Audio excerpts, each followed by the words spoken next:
So we got this all-in-one MaxShine conditioner. We do want to put enough product to make sure that this interior looks nice and glossy. And it depends on the shine that you want, because the more you put, basically you get a higher shine. Some people like it to be nice and sheen, little extra, don't hurt nobody. Let it sit, let it do its thing. Either at this point you can wipe on or wipe off. I like it to sit in there and absorb it and basically let it cure. We are actually going to use this all-in-one protectant and cleaner to actually remove some of this stuff right here and actually leave it in protection. Before we even use it, we like to give it a nice good shake, guys. So a couple little drips. And this right here, we're using it actually on a vinyl plastic.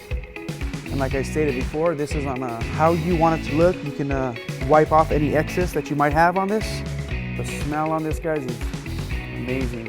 Just rubbing it in, removing any little fine prints, but also leaving it in condition. The MaxShine all-in-one cleaner is any essential conditioner and cleaner that I think that any detailer or any do-it-yourselfer should have in their arsenal. This stuff is amazing. This stuff smells good. It works good.